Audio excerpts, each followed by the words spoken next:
I know what you're thinking. It's been a while, Mr. Holmes. But let's expedite pleasantries and get to the point. The art of filmmaking, and dare I say, manipulation, done with a master's hand. You see, the best directors, the truly cunning ones, never clue in their actors to the shot. Why? Because an honest reaction, an unscripted, visceral response, cannot be faked, not when forewarned. This brings us to the familiar tale. Richard Donner, the genius behind the Goonies, didn't tell the young cast about that damn pirate ship. Their shock, genuine, a reaction you couldn't squeeze out with 1,000 takes. But why stop there? In the realm of stunts, the stakes only rise. You don't tell the poor bastard about the plunge until he's on the edge, teetering. Authentically, my dear Watson, it's worth more than gold, especially when millions and donation guarantee your participants' loyalty upon re-election. First, set the stage. Find your patsy. Leverage digital behavioral nudging and good old government contractors to entice and fuel his obsession with firearms.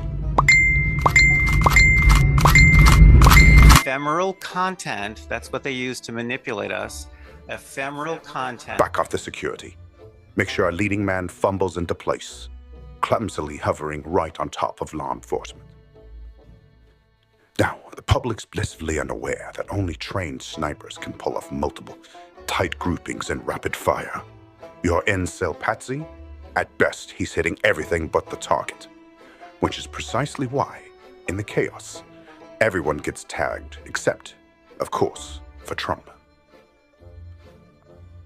Now here's the kicker. How do you draw blood from your leading man while ensuring his safety? We take a cue from history. In '99, the DC sniper hid himself in a car trunk, shooting through a tiny hole. Small space, big impact. Much like our stage performers who slip into gearboxes and hollow speakers. The crowd, clueless. Stars pass by unnoticed every time. Now to the bullets. Let's talk ballistics, shall we? A round from an AR-15 .556 caliber racing at 3,000 feet per second creates a shockwave. Heat from the bullet, around 150 degrees, scorches skin, leaving a second-degree burn. A bullet graze, twice no less, should leave a very distinct signature. A shockwave sear, if you will, and yet strangely, it's absent. Curious. Which leads us to ponder. Could there be another shooter? No, not up in some distant water tower, but much closer. Much, much closer to the stage.